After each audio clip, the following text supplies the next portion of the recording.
me something, it might just take the pain away.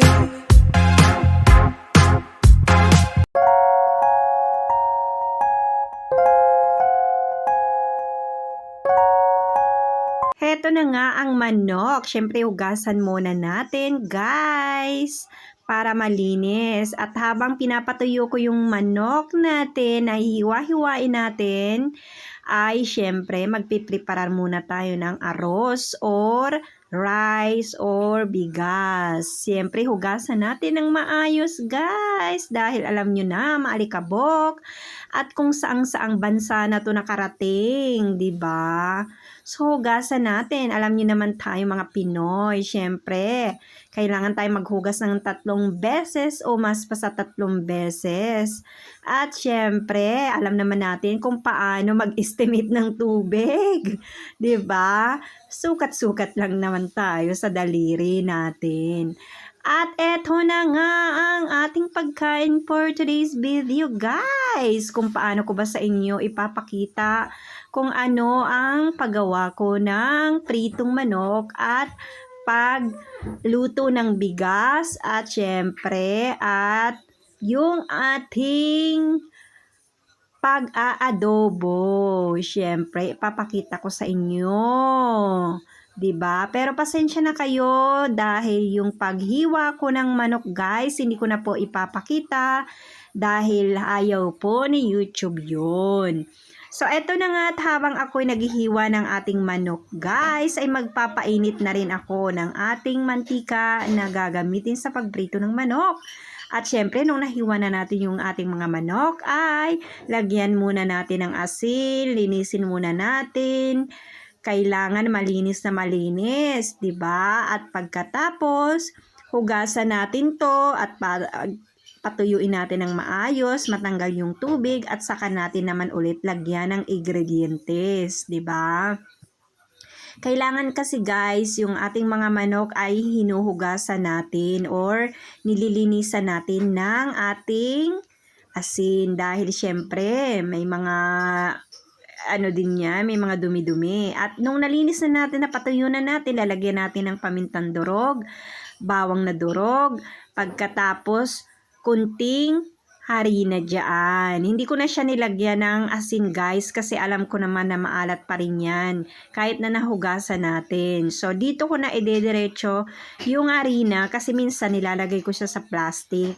Pero ngayon, diretso na natin kasi napatuyo ko naman ng maayos tong ating manok. So, dito na natin himas-himasin dito para nuot-nuot ang ating harina at saka yung ibang ingredientes dito sa ating manok. Siyempre, ayusin natin yung paghimas-himas para naman napakasarap ng ating piprituhin na manok, guys. Ganyan, isa-isa. Ayusin natin yung ating paglagay ng harina. At eto na nga, at prinito ko na to, guys. At syempre, binabaliktad ko na rin. Wag nyo munang lutuin yung pagprito nyo nung una, kundi pabalibaliktad para mas maayos yung kanyang pagprito, hindi masyadong walang dugo, talagang lutong-luto. So, ito na nga, guys, at hinhina ang ating kanin at syempre, bigyan pa natin siya ng 1 minute para talagang super duper yung paghinhin niya. At ito na nga, guys, ipapakita ko sa inyo yung aking pag-aadobo kung paano. Ito din, ibang way din ito, isang way ko din ang paggagawa ng pag-adobo, pagluluto, kasi minsan ay ginigisa ko din. Depende po yun sa inyo. At nilagay ko na nga yung manok sa ating kaldero at hinihiwa ko na rin dito yung mga ingredientes na ilalagay natin. Syempre, hindi mawawala yung ating sibuyas at bawang. Pero kung wala naman kayong ingredientes na sibuyas or bawang, okay lang naman yun, guys. Basta importante, meron kayong suka, asin, toyo, at syempre mantika. Yun ang pinaka-importante naman talaga sa ating pag-aadobo. At saka yung laurel, yung dahon ng laurel, 'di ba, guys? Ganun lang 'yun. At saka ako guys, ang gusto ko sa bawang ay tinatadtad lang. Gusto ko talaga yung meron pa siyang balat-balat kasi alam nyo naman na napakabango kapag may balat, di ba? Siguro na-experience nyo na rin yun kapag kayo ay nagluluto, di ba? Yun lang naman ang aking anik-anik dito kung paano ko ginagawa ang aking mga ingredientes sa paggawa ko ng adobo or pagluto.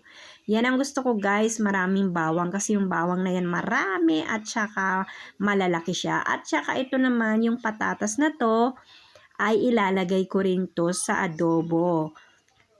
Kasi ito guys, kaya inilagay ko na ito, didiretso na natin ilalagay sa ating pag-adobo kasi po ito ay pang prito. So matigas talaga tong patatas na to. Kaya ang pinakamaganda dito isabay na natin sa pagpalambot ng ating manok. Kasi matigas tong patatas na to guys. At syempre hindi ko sana lalagyan ng ating tubig yung ating adobo. Kaya lang ay dahil may patatas, palambutin natin itong manok at saka yung ating patatas.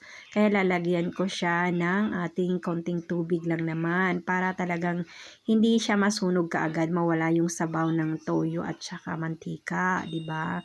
So para mas maganda yung pagluto ng ating mga ingredientes ay kailangan lagyan natin ng konting tubig lang naman para talagang pantay ang pagkaluto niya guys. Yun ang ibig kong sabihin. At ito na nga at binabalatan ko na yung ating patatas na ilalagay sa ating pag-aadobo. At nung natapos ko na nga yung ating pagbalat ay iniwan ko muna sandali at binabaliktad-baliktad ko rin itong ating chicken kasi kailangan ay talagang luto siya ng maayos. Babalik-balik rin natin yan ng kabilaan, 'di ba? Kasi mas maganda 'yun. Nako guys, itong sipit ko nahihirapan ako dahil sa sobrang haba.